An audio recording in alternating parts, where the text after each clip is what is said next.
Ok, pues buenas tardes, gracias por estar aquí. Vamos a continuar con las pláticas plenarias que tenemos dentro del curso del taller de glicobiología. Entonces, vamos a presentar al doctor que nos va a dar la ponencia, el doctor César Ferreira Batista, de aquí del Instituto de Biotecnología. Él realizó su doctorado en Biología Molecular en la Universidad de Brasil con colaboración en la UNAM y su postdoctorado en espectrometría de masas en la Universidad de Virginia en Estados Unidos. Dentro del Instituto de Biotecnología es el jefe de la unidad de proteómica y es investigador titular B, definitivo. Ha hecho estancias y sabáticos,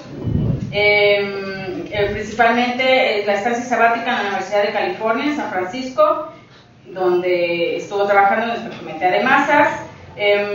Tiene 48 publicaciones, 750 citas de esas mismas publicaciones. Para nosotros es muy relevante porque fue fundador y ahora es jefe de laboratorio de proteómica, como les estaba diciendo, y nos llena de orgullo decir que lleva aproximadamente 10.000 muestras proteicas analizadas para prácticamente todas las instituciones de investigación científica en ciencias biomédicas de la República y compañías privadas. Muchas gracias. Gracias a ti. Bueno, primero quería agradecer a la invitación de la doctora Laura Palomares para platicar un poco sobre aquilo que hacemos na unidade de proteómica. ¿Ya se dan cuenta? En 15 segundos.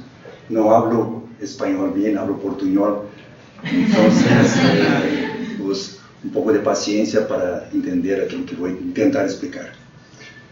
Lo que les voy a platicar hoy es básicamente el básico da espectrometría de masas, de que são constituídos esses equipos, suas partes e algumas das aplicações que vamos ver da espectrometria de masas, para que entendam as outras práticas e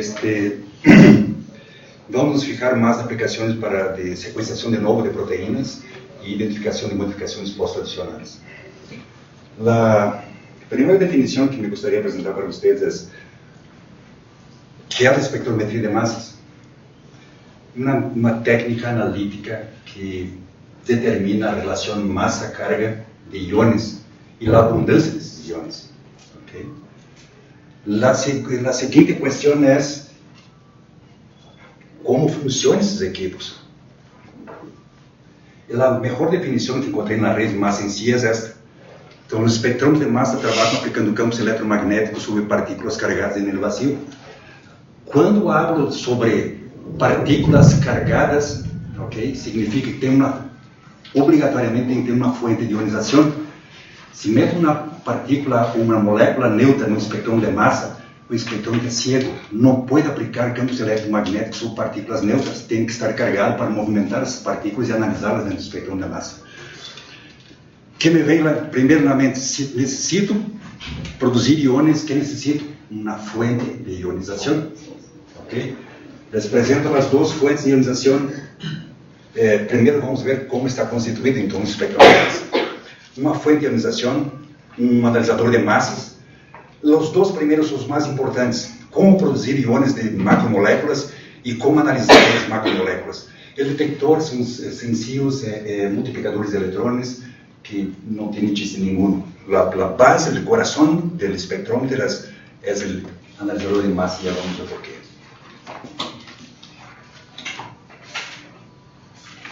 Iniciando pelas fontes de ionização, há muitas, docenas de fontes de ionização atualmente no mundo que publicam diferentes formas de ionizar.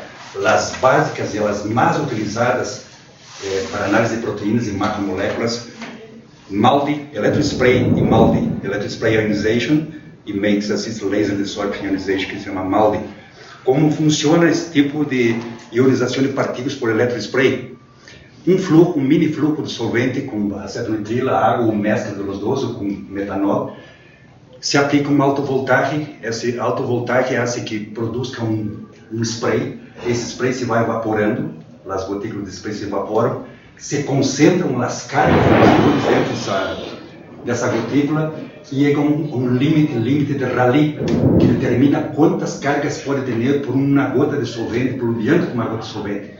Cuando llega a ese límite de Rayleigh, ocurre una explosión coulombica, se reparte la gotita en menores, se va evaporando hasta que se llegue la disolución de la muestra, la proteína de la muestra está disuelta a nivel molecular en fase gaseosa. Y eso fue a partir de 1985. Toda la comunidad científica, hasta la mitad de los 80, pedía una fuente de utilización que se pudiera analizar con macromoléculas. Entonces, varios laboratorios del mundo entero empezaron a trabajar. Uno de ellos en Virginia, otro en Frankfurt, en Alemania, otro en la compañía Shimadzu, en Japón. 3 grupos que lograron ionizar proteínas exactamente al mismo tiempo, a mitad de los 80 por 85. Bueno, tengo que contarles essa história depois. Então, como funciona o MALDI? Muito famoso sistema de ionização por MALDI. O que fazem é utilizar uma matriz sólida, isso é, são derivados de ácidos aromáticos, como ácido benzoico, ácido cinâmico, que tem a capacidade, quando evaporado o solvente, de formar cristais. Quando formam cristais com muestras muito diluídas, atrapam a muestra dentro do cristal da matriz. E esse cristal da matriz, choteado com laser de alta energia, faz que a matriz, o cristal e a muestra se sublimen, passam do estado sólido para o estado gaseoso. Há uma desolvatação e libera os íons, as macromoléculas disueltas a nível molecular e de forma ionizada. Esse é o MALDI e esse é o electrospray. A história dos muchachos que trabalharam de forma separada: John Fein, Koichi Tanaka, Michael Karas. John Fein produziu o electrospray, uma coisa que era muito complicada e todas as coisas muito geniais. Tem uma solução muito sencilla, ele aplicou o alto voltagem e produziu um spray. Não? O Koichi Tanaka utilizou uma variação de um sistema de ionização antigo que chamava FAB, Fast Atom Bombardment, e começou a chotear matrizes líquidas, como glicerol mesclado com proteínas, e as assim ionizar. Sin embargo, a versão final foi dada por Michael Karas, trabalhando com matrizes sólidas, ok? E essa é a versão final do composto, sistema de ionização com análise, um analisador iônico, MALDI-TOF, foi dado por Michael Karas. Como nós havíamos platicado, há cientos de tipos de sistemas de ionização hoje em dia, desde as primeiras Spark Ionization hasta electrospray, MALDI, DISI, DIOS, um montão de variáveis que utilizaram para analisar um específico tipo de molécula. Okay? Estou indo rápido. Tenho perguntas? Tudo bem?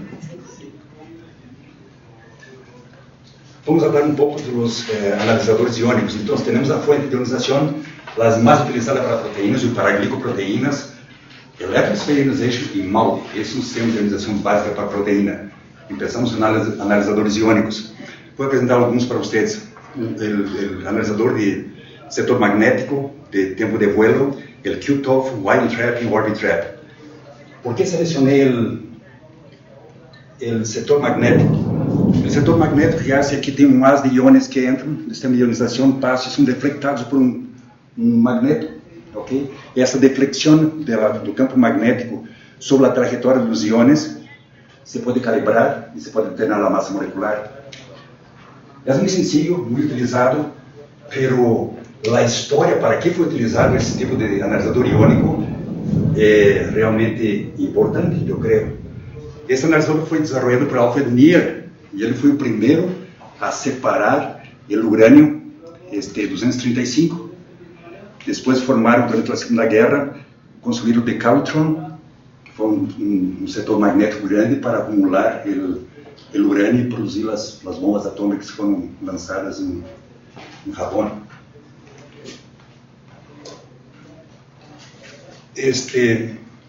Time of flight, em geral, as pessoas associam MALDI-TOF. MALDI é um sistema de ionização, time of flight é um sistema de análise de íons, ok? Como funciona? Entre as partículas ionizadas tem um tempo de vuelo. Quando essas partículas são choteadas com laser, se aciona um cronômetro. E o que se mide aqui não tem nada. O único movimento é a rapidez do íon até chocar no detector. Então, tempo de voo, se eu puder colocar várias moléculas pequenas, adaptadas a macromoléculas e calibrar esse espectrômetro, eu posso determinar massas moleculares de substâncias desconhecidas, ok? Bem calibrado. Em geral, uso um reflectron. Um reflectron, às vezes está 2, esse está em V, pode ser em W, em algumas configurações de QTOF. O que hace o reflectron é reacelerar as partículas. Como vê que os íons estão um pouco separados, quando são reacelerados, se quedam mais unidos, significa que tem mais resolução entre os picos. Tanto pela reaceleração do reflectron, como por el tempo de vuelo. Obviamente, se tem um tubo de vuelo muito pequeno, é difícil de resolver, de dar maior resolução. Se aumenta esse tubo, tem muito mais resolução. E esse é um dos princípios do MALDI. Por exemplo, numa carreira de 100 metros planos, há 4 muñequitos, um mais gordito que o outro. Quando se dispara, esse aqui chegam quase todos juntos, porque não há resolução nos picos. E o gordito, obviamente, se queda mais atrás. Aqui o F, MP e MP, é o fraco, o mediano, o panzón e o muito panzón. Então, sin embargo, se agarramos esses 100 metros, que se chegam quase todos eles juntos, e aumentamos a carreira para 10 quilômetros, o flaquito chega muito antes, e ele tem muito mais resolução. Mas o gordito empatou com esse aqui. Por que sabem vocês? Se echou algo antes da corrida? A carga 2. Não se echou nada, tinha carga 2. Por isso, a impulsão de vuelo, quando estamos analisando um íon de carga positiva, lo impulsionamos com um campo positivo, ele vai receber 2 vezes o empurre por sua carga doble.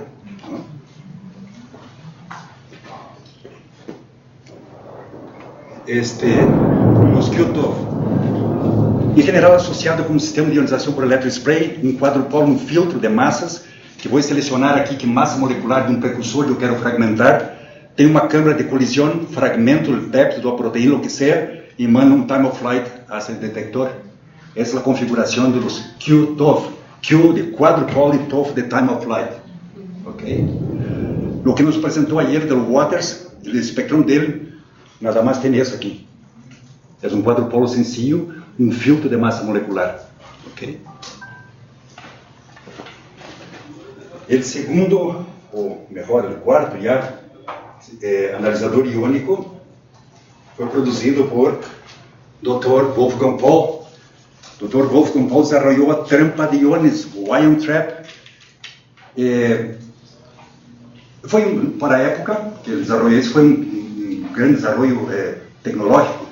Você poderia atrapar os íons nesse eletrodo toroidal, aplicando um campo eletromagnético e armazenar esses íons por toda a eternidade, sem manter a corrente elétrica. Mas o que vamos fazer com uma trampa de íons que não tem utilização nenhuma? Então, atrapa os íons, ok, mas não se utiliza para nada. Hasta que um tipo mais ou menos inteligente, chamado George Stafford, digo assim: se Paul estabilizou, Wolfgang Paul estabilizou esses íons dentro da trampa, o que vamos fazer é fazer uma desestabilização. E começou a fazer rampas de longitude de onda, de radiofrequência, e viu que os íons mais chiquitos, com uma relação carga, massa-carga menor, saíram primeiro e os mais grandes saíram depois. Ora, se eu posso calibrar com moléculas com peso molecular conhecido, eu posso determinar massas moleculares. Isso é um olho de entrada e um de saída, desenvolveu o primeiro Ion Trap comercial. Esse, segundo informação da própria Termo, foi vendido em torno de 1.500 LCQ na época. Isso, pelos cálculos, eu creio que dá mais ou menos $500 bilhão pela companhia. E, obviamente, depois, utilizando esse mesmo sistema de campos eletromagnéticos, a Termo desenvolveu as linhas, os Ion Trap lineares, que têm muito maior capacidade de armazenamento de íons e significa muito mais sensibilidade para o equipo. Perguntas? Ou não estou entendendo nada? Ou não estou falando nada contigo? O último analisador iônico foi desenvolvido pelo Dr. Alejandro Makarov, um russo, que modificou um sistema de analisador iônico que chamava Orbitrap, que nada mais é que um eletrodo coaxial, onde estão injetados íons, e esses íons têm que ser injetados com determinada força e determinada direção para entrar em órbita do eletrodo. Então, o C-trap é uma espécie de trampa de íons que agarra os íons e mete para o orbit trap. Tem que ter um cálculo de entrada de íons muito preciso. Enviamos uma sonda, um cohete para outro planeta. Se vamos de frente ao planeta, você choca.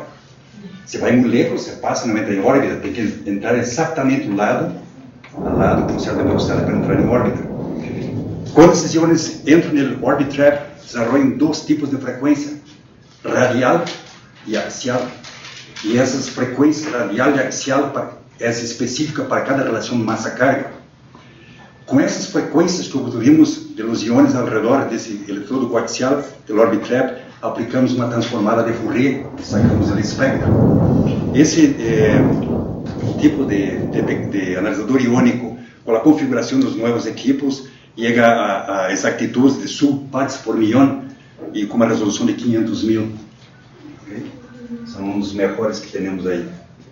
Como havíamos platicado, os detectores iônicos não têm nada de interessante, que nada mais ressaltei os multiplicadores de eletrões, que são os que mais se utilizam, nada mais recebem choque de íon e fazem uma cascada, um aumento, uma multiplicação de eletrões dessa placa. Conforme o choque de íon, a quantidade de choques aumenta a señal. Nada mais. Les vou platicar, para que entendam as práticas posteriores, sobre os métodos de fragmentação. Eu, ayer, vi muitos perguntar, oi, fragmenta, não fragmenta? O que é essa fragmentação? Esses métodos de fragmentação nos permitem ver a estrutura de metabolitos, ver a estrutura primária de proteínas, isso nos permite sequenciar de novo proteínas, ok? Aqui ele pôs umas fotos do Dr. Klaus Biemann, um austríaco que trabalha no MIT. O Dr. Klaus Biemann tem uma história muito interessante. Ele desenvolveu os primeiros espectrômetros de massa compactos que foi levado pelas naves espaciais, as missões Viking 1 e Viking 2 para Marte, para analisar o suelo de Marte. E falando também em analisar terras de outros planetas, o Dr. O. Burlingame, da Universidade de Califórnia em São Francisco, analisou as primeiras pedras da Luna, dos projetos Apollo. Então, o Dr. Biemann não está aqui pelas análises do solo marciano, está aqui porque ele foi o primeiro, ele foi o primeiro a verificar que é possível fragmentar péptidos e obter sequência a partir das diferenças de massa molecular específica de cada aminoácido. Então, essa é a contribuição muito grande do Dr. Biemann. O outro sistema de fragmentação, método de fragmentação, foi desenvolvido por Dr. Donald Hunt, que desenvolveu um método chamado Electron Transfer Dissociation, que transfere eletrões para esse íon, e ele se dissocia por formar um radical. Ahorita vamos ver de forma melhor. E o Dr. Hunt também foi o primeiro a acoplar um sistema de cromatografia líquida a um espectrômetro de massa. Isso é, vamos separar os componentes antes de aplicar um sistema de massa. E acoplou e foi o primeiro sistema de cromatografia líquida acoplado ao sistema de espectrometria de massa. Bueno, diciendo eso, vamos a hablar un poquito sobre las aplicaciones de espectrometría de masas. ¿Cuáles las dificultades que tenemos para trabajar con sistemas biológicos? ¿Cuáles los desafíos analíticos que tenemos?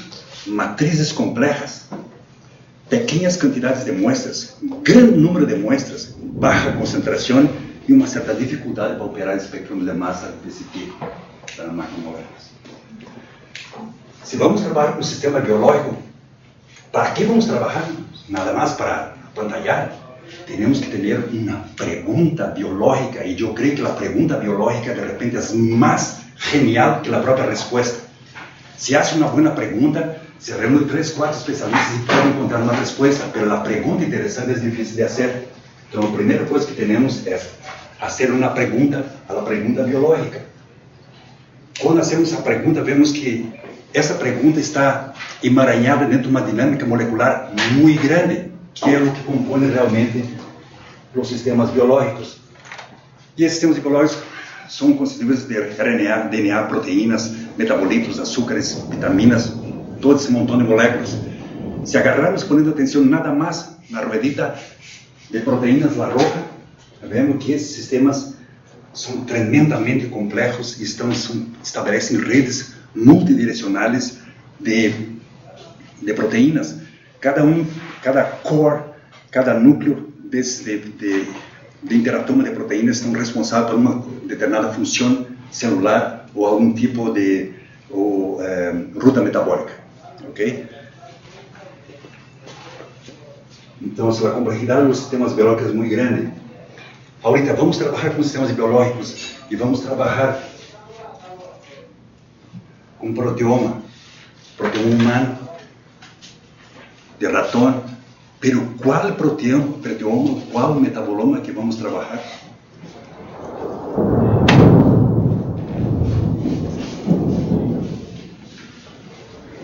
A expressão do proteoma e a produção de metabolitos são multifatoriais, ok? Quais são esses multifatores que influenciam num proteoma e num metaboloma? Fatores genéticos e epigenéticos, que não estão relacionados, obviamente, com genéticos, meio ambiente, alimentação, fármacos, idade, enfermidade, nutrição e estilo de vida.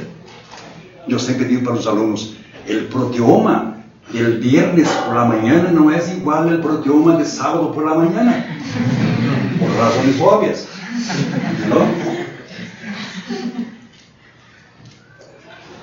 Aqui, Dr. Burlingame, da Universidade de Califórnia, uma publicação de UBMB, diz: evaluações mais realistas basadas em uma definição completa de proteomas sugerem que esse objetivo seja muito pouco provável de ser logrado em um futuro cercano, e para algo tão complexo como ele produzido pelo genoma humano, talvez nunca. Eu creio que é um pouco exagerado a afirmação dele, mas sim tem algo de fundo. Vamos analisar que proteoma, e a dinâmica toda de um proteoma. Se agarramos qualquer célula nucleada de um organismo, aí está o genoma estampado igual. O proteoma cambia com a idade, cambia de um órgão para o outro. As quantidades de proteínas expressadas são diferentes, as modificações pós-funcionais, dependendo do estado, como vimos antes, dos fatores, estão completamente cambiados. É muito mais complexo.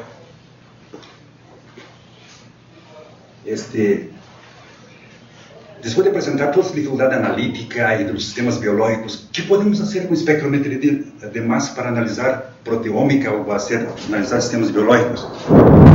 Podemos identificar proteínas, podemos determinar a massa molecular, de macromoléculas, de péptidos, podemos determinar misturas complexas, determinar modificações pós-adicionais, sequenciar de novo proteínas, fazer quantificação relativa absoluta da expressão das proteínas, ver a formação a cinética da formação de complexos e muitas outras coisas. Okay? Aqui nada mais quero ressaltar na minha apresentação a determinação de modificações pós-adicionais e a sequenciação de proteínas e péptidos, para que possam entender como funciona toda a análise dos espectros de fragmentação de glicopéptidos e glicoproteínas. Então, eu vou apresentar dois sistemas mais comuns para determinar proteínas e péptidos. Collision Induced Dissociation e Electron Transfer Dissociation são dois métodos de fragmentação de péptidos e proteínas. Aqui se apresenta primeiro as principais dissociações quando se submete um péptido de fragmentação, quais os sítios que se rompem. Então aqui temos pela nomenclatura, quando se rompe, por exemplo, nesse sector aqui, entre o carbono alfa e o nitrógeno da amida, temos essa parte aqui chamada C1, essa parte que se quedou do péptido para cá, Z3. Isso aqui se manifesta, em geral, em fragmentação por ITD, ok? Essas fragmentações mais abundantes ocorrem da série G e B entre a ligação amídica. Este é a característica do sistema de Collision Induced Dissociation, ok? ¿Preguntas? ¿Seguro? Y, o sea, las azules son por el CDI, ¿verdad? Y las sí, rojas por el CDI. ¿Y las que están en negro? Las que estão... Essa aqui, em geral, se ocorre, especialmente na fragmentação por CID, ocorre esse tipo de íon X e A, em geral, por perda de monóxido de carbono. Não são maioritários esse tipo de série iônica, mas sim aparece. E vamos ver depois um espectro que vai perdendo monóxido de carbono. Okay? Quando se rompe esses péptidos, onde se quebram as cargas? Em geral, aqui estou mostrando a fragmentação tanto por CID como por IDD. Em geral, a parte do segmento N-terminal da molécula se queda a carga no C-terminal. Quando a parte que se rompeu do C-terminal, em geral, a carga se localiza dessa forma no N-terminal dos péptidos. Em geral, se explica o processo de fragmentação por CID através de uma migração protônica através da ligação amídica.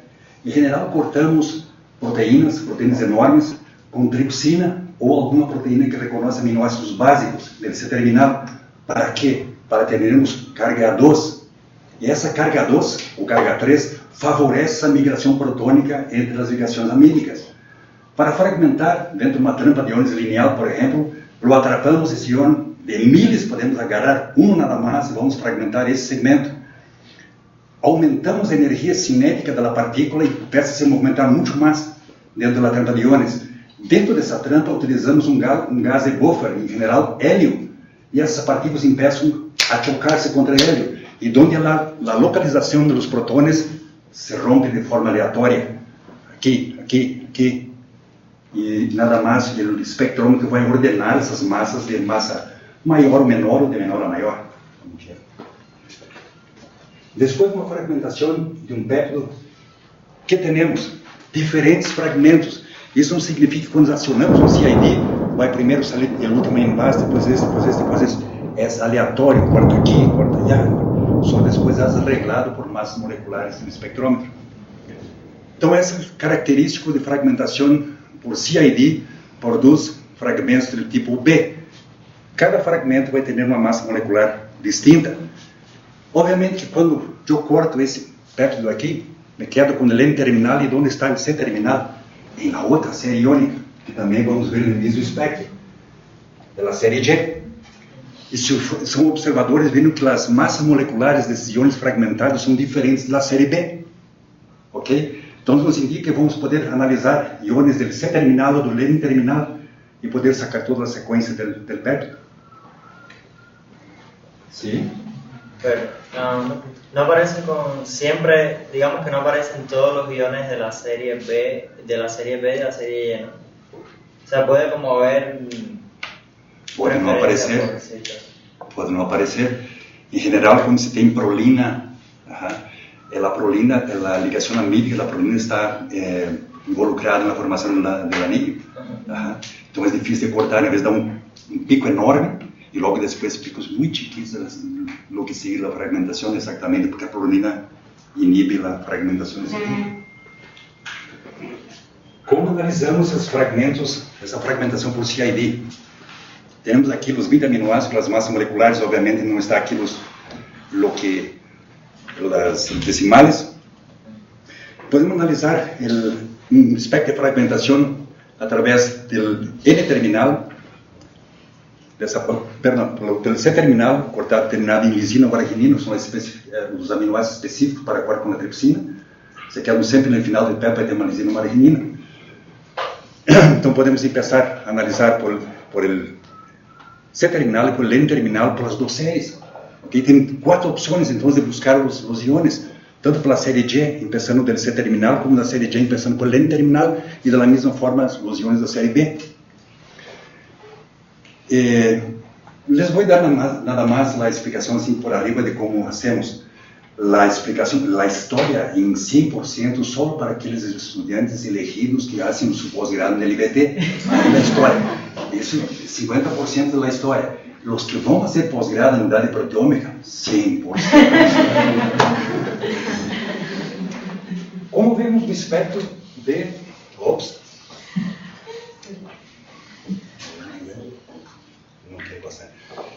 Esse que eu pus esse espectro porque é um espectro raro. O que hicimos, em vez de agarrar a carga 2 do péptido, agarramos a carga 1 para ver se poderia fragmentar. E se fragmentou tão bem como na carga 1. E aqui podemos ver praticamente toda a série G e parte da série B.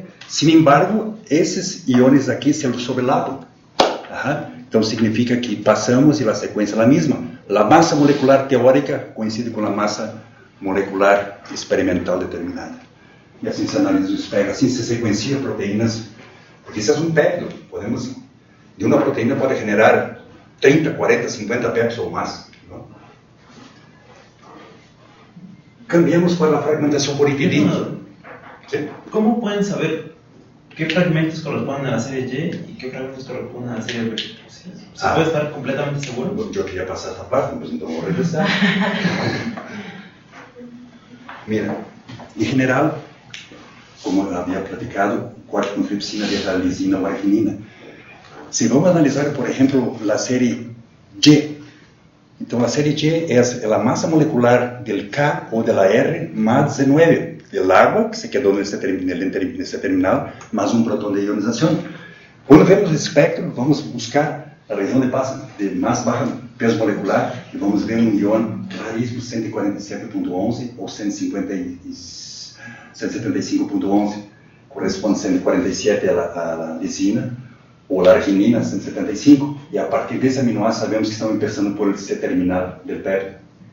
¿Okay? E as diferenças são de um péptido para o outro. Regressamos, adelantamos um tantito.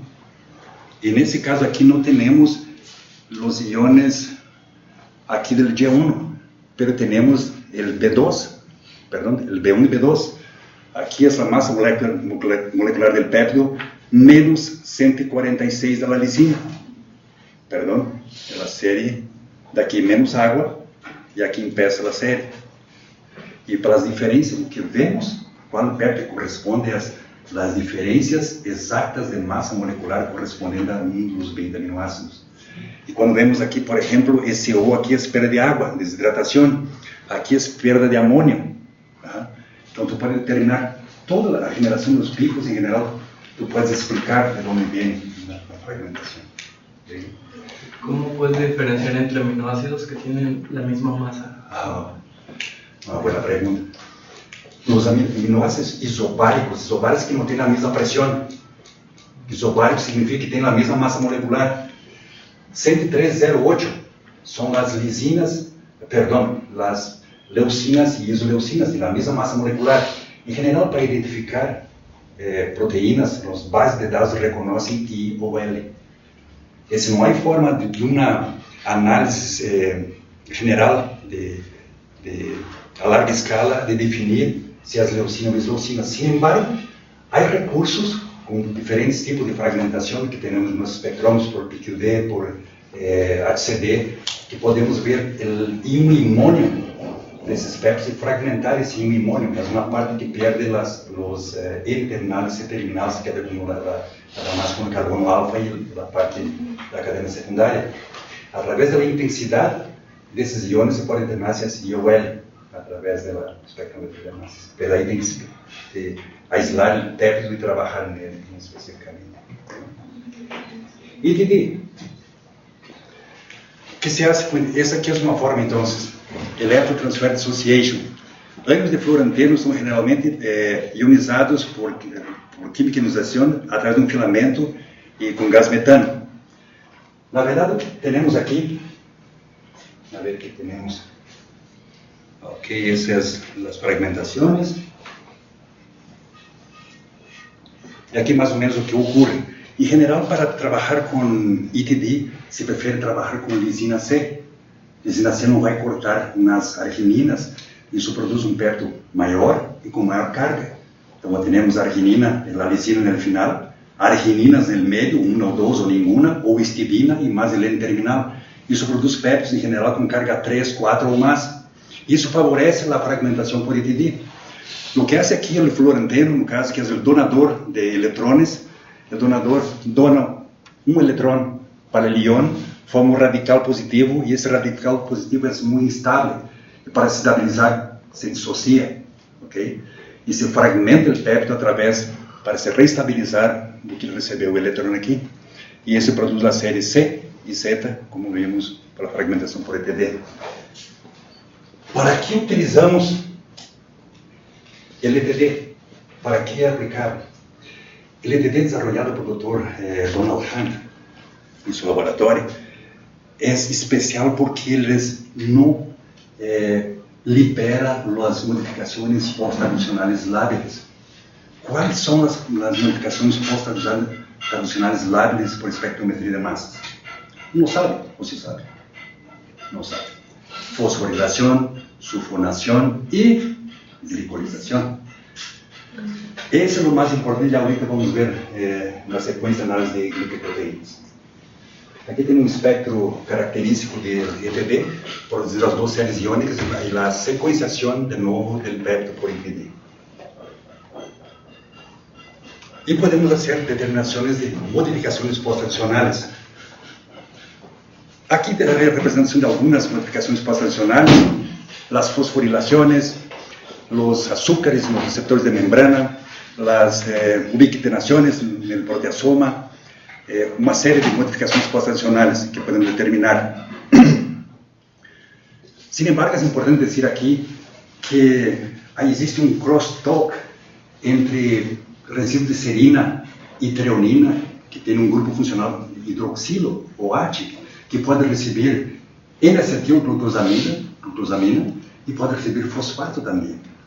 En algunas formas, en algunos proteomas, o en alguna etapa del desarrollo del organismo está fosforilado. Y en el otro, en ese mismo sitio, en la treonina 255, se encuentra como fosfato. Y eso regula, hay mucha regulación celular, das funciones celulares a través de ese tipo de crosstalking, de modificaciones post-traducionales. No. Essa proteína, la RNA polimerasa 2, na serina número tal, está glicosilada. Ok, determinada está. Analisa o tempo seguinte, por exemplo, e aí está fosforilada. Então, algumas proteínas sim podem ser glicosiladas e fosforiladas no mesmo sítio.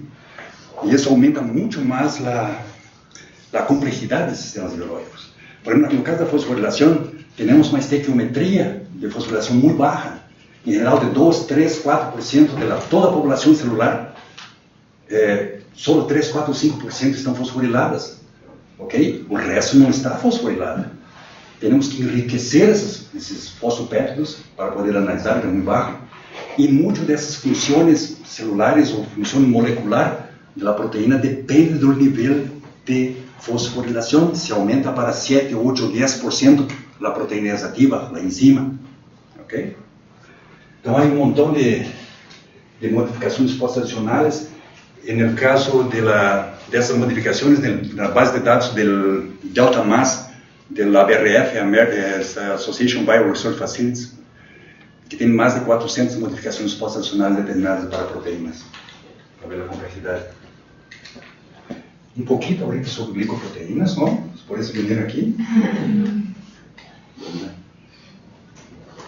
A importância das glicoproteínas, como vocês sabem muito melhor que eu. Segundo informações na bibliografia, 50% da proteína humana está glicosilado, responsável por várias interações celulares, reconhecimento imunológico, movimento e direção dos sítios funcionais para as proteínas, meio de ingresso da célula por micro-organismos, e é um biomarcador e plano terapêutico para o câncer. Okay? Entre outras funções. Todos sabem que ocorrem as glicolizações pegadas a treonina e serina como O-glicolizações ou na asparagina como N-glicolizações. Les apresento alguns métodos de determinação de glicoproteínas por espectrometria de massa. Esse método aqui foi um dos primeiros a ser publicados em 1999 por Bernard Kuster e Matthias Mann, e utiliza nada mais essa sequência marcada de NXS ou NXT de aminoácidos, e que provavelmente qualquer aminoácido, menos prolina aqui, a asparagina pode estar glicosilada, mais um corte com PNHs-F utilizando água pesada. Como funciona isso? Agarra a proteína, la rasura com PNHs-F para ver N-glicolizações, ok? Essas asparaginas, quando são cortadas por PNHs-F, transformam a asparagina em ácido aspartico. esse oxígeno vem da água. Estou a agarrar metade da água e colocar água normal e 50% de água pesada, o que vai ocorrer? Esses péptidos que contêm a glicolização vão aparecer com um doblete, uma diferença de 2 daltones que vem da água pesada. E podemos ver aqui, estão tentando por Maldi, todos os péptidos que estão com diferença de 2 daltones estavam glicosilados. Essa é a primeira metodologia publicada, uma das primeiras. Logo depois temos outras metodologias que já utilizam, agarram a proteína, no caso uma proteína membrana, ou várias proteínas, digerem com tripsina e passam por uma coluna seletiva de lectinas. Aí nada mais os glicopéptidos hacen um corte com PNHase A ou F, dependendo, marcam com oxígeno e aqui todos vão estar marcados, transformados em ácido normal, marcados com água normal e pesada, e se vai para o sistema da LCM-SMS. Ok? Tema?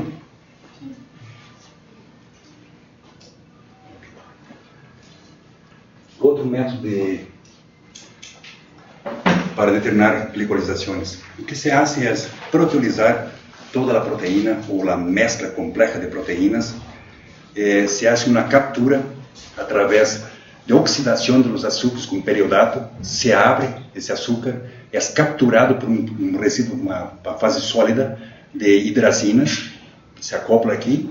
Temos todos os glicopéptidos, se lava, se tem todos os glicopéptidos pegados ao suporte sólido, se libera e se analisa os péptidos que estavam glicosilados.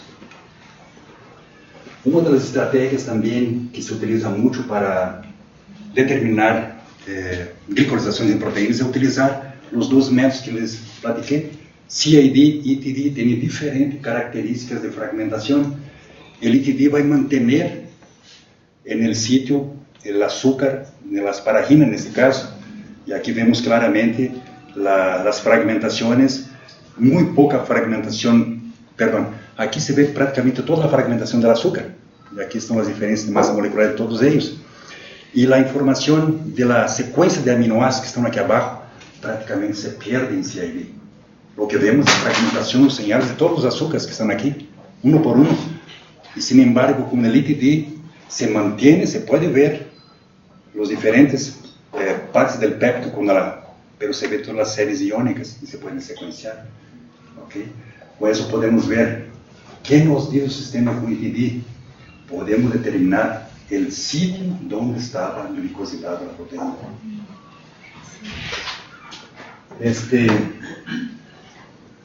Believe or not, nós em 2004, na publicação no European Journal of Biochemistry, hicimos a primeira determinação de uma glicoproteína em México. E era se não me acordo, era uma proteína, uma enzima composta de 2 cadenas. Essa chiquita apresentava uma glicolização. Eu fiz toda a fragmentação do açúcar e la publicamos. A primeira que foi hecha por Massa aqui em México. Há outro sistema que estamos implementando, estamos cultivando células, estamos tentando implementar esse tipo de método para determinação e quantificação de açúcares, de glicoproteínas. O que queremos fazer é agarrar a célula intacta, lavar com PBS, tratar com enzima e todos aqueles receptores de membrana que tiverem parte peptídica para fora, proteica para fora da célula e contenham os açúcares, são cortados imediatamente pela tripsina. Ok? Então, podemos utilizar de 2 formas. Podemos utilizar os detergentes como SDS, podemos ver CHAPS, para dissolver a membrana e sacar a proteína inteira. Queremos cortar nada mais aqui, com tripsina, cortar e ver os açúcares que estão pegados aqui.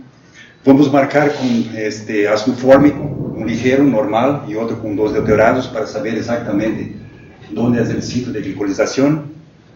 Vamos capturar com hidrazina sólida, como vimos antes, liberar, clivar com a PNHCF, não? Vamos colocar também com água pesada, e os açúcares, fazer uma beta-eliminação com sódio e boridrato de sódio. Os péptidos, os açúcares liberados vão ser analisados por LCMS de forma independente, os péptidos liberados por LCMS de forma independente. se coloca na base de dados e existem vários sistemas ou programas para analisar esses dados, como o Simulcam, Blackmore Tools, etc.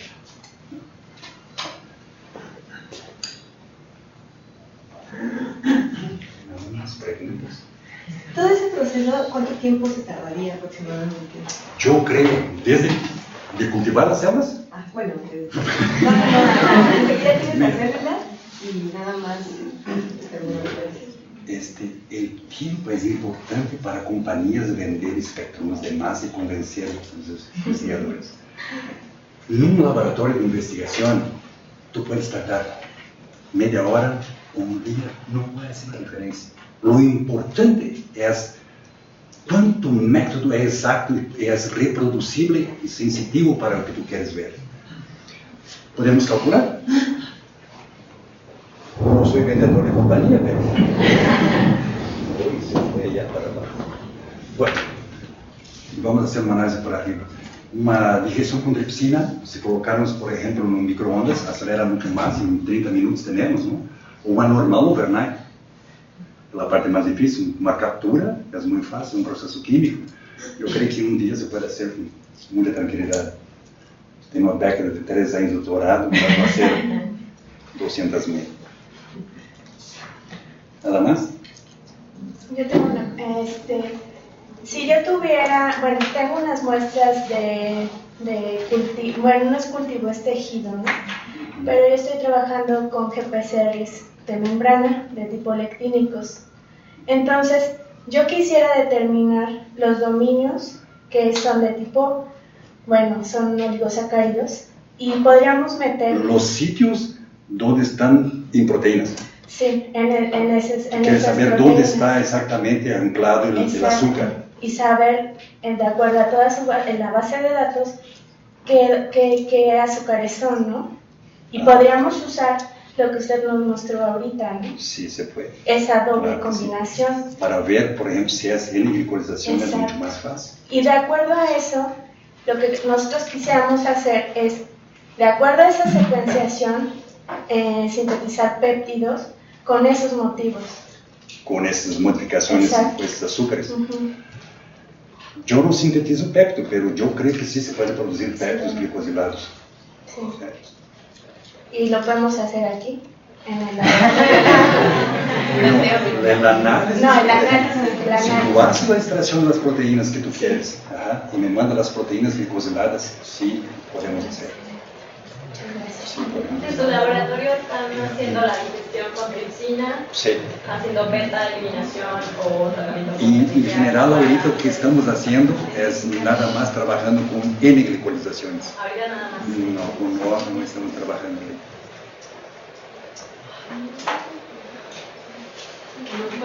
¿Cómo saber cuándo usar un tipo de fragmentación CID o HCD o FD? Mira, en los equipos modernos, si tú no tienes una mezcla muy compleja de proteínas, tú puedes sacar un programa de adquisición de datos, diferentes tipos de fragmentación, HCD, CID, CTD, HCD, tú puedes producir todos. Lo que tú vas a perder es el tiempo. Si es una mezcla compleja, imagínate, tú sacas una proteína total de un cultivo celular. ¿Cuántas proteínas detectables por masa tenemos ahí? 2.000, 5.000, 8.000. Digiere essas 8.000 proteínas com tripsina, que vai generar em torno de 50 péptidos cada uma. Temos em torno de 400.000 péptidos. E esses 400.000 péptidos aplicados, são 400.000 péptidos aplicados numa colorida, C18 de fase reversa, para separar todos. Obviamente não vai separar, tu pode separar de forma individual para diminuir a complexidade da muestra. Sin embargo, a massa vai distinguir se entra, por exemplo, por segundo, 30, 40, 50 ou 60 péptidos por fração de segundo, ele vai diferenciar as massas moleculares diferentes e vai poder fazer fragmentação das 10 mais intensos picos que tu tem nesse cromatograma, dependendo do espectro, dependendo da equipe, assim muito mais rápido. Então, tu puedes fazer, se tu tens o problema, o que tu queres ver? Queres ver uma glicolização? Ok. Eu optaria por fazer CID e ITD. para caracterizar. Eu não tenho por que colocar CID e HCD. Vamos dar exatamente a mesma informação. Depende, se essa muestra é muito complexa, há que diminuir a quantidade de eventos de fragmentação que tu vai ter durante todo o teu currículo. Então, tu tem que saber primeiro o que tu queres. Tu queres só identificar uma mescla completa de proteínas, coloca só na detecção a 30 iones por CID, é muito rápido. Não vai ser um escaneio, del full scanner da massa molecular dos precursores, dos webstrips e fragmentando todos eles. Então, isso depende do que tu quer. Queres fazer uma sequenciação de uma proteína, primeiro a proteína tem que estar pura para ser uma fragmentação, uma sequenciação de novo. Porque se está contaminado, pode sequenciar um péptido que não corresponde à proteína, à sequência. Então, quando tu queres, por exemplo, o problema é sequenciar de novo. Eu diria que no HCD e CID, por exemplo, analisando no LFT, em OrbiTrap, é excelente, tem muito boa sensibilidade, muito boa exactitud, pode sequenciar perfeitamente. Então, depende de que queres fazer para os métodos de fragmentação. ¿Qué tipo de modificaciones tradicionales se pierde con CID? ¿Cuál tipo de modificación? Se pierde mira, con ese método de... Las lápides es mucho mejor utilizar IPD, Electron Association. Si tú quieres ver muchos tipos de modificaciones, por ejemplo, como metilaciones, biotrimetilaciones, acetilaciones, pueden ser en sí, sin problemas, que son estables.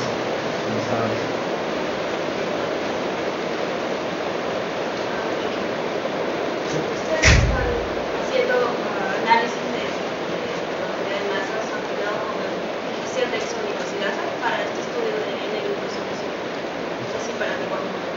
Mira, lo que hacemos en general es agarrar la proteína, la persona dice, quiero secuenciar para verificar que tal vez esa proteína está glicosilada. Cuando analizamos los espectros de fragmentación, por CID, por ejemplo, tu ves, abre espectros que está glicosilado.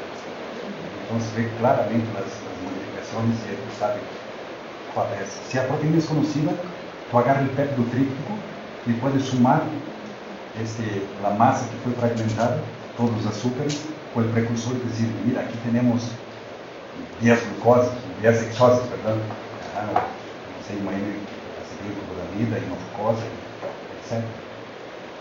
Directas. Para estudiar más específicamente, tienes que aislar la proteína. Pero en los precursores no se pierden las modificaciones lábiles, ¿no? ¿Perdón?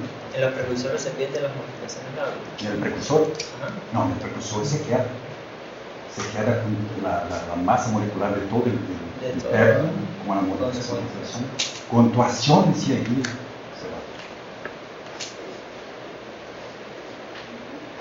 Entender más o menos qué es un sistema de orientación, qué son los módulos de analisadores iónicos, cómo se hace una fragmentación, los tipos de fragmentación, para qué se hacen esas fragmentaciones. ¿Okay? ¿Sí? ¿Cómo vas? 5%. 100% só se fazem alunos dela. Pues yo como un comentario a su pregunta de qué tan rápido entregan un resultado o qué tan rápido es el equipo. Pues una cosa es que el equipo lo haga rápido, digamos, pero lo importante, la parte importante es la experiencia para tener la interpretación del resultado. ¿Quieres rápido? Pues ahí está el espectro. Sí, eso es ¿no? una cosa. Entonces, más bien la interacción entre cuál es mi objetivo de por qué mandé a secuenciar, por qué mandé a hacer el análisis, y entonces la interacción entre lo que yo estoy buscando y lo que le podemos sacar provecho al equipo. Entonces, la rapidez es así relativo, ¿no? Bueno, pues ahí está, como el HPLC, pues está el cromatograma, pero hay que tener la experiencia, como en este caso el doctor, para poderte ayudar a resolver tu problema. Pues muchas gracias, doctor. De nada.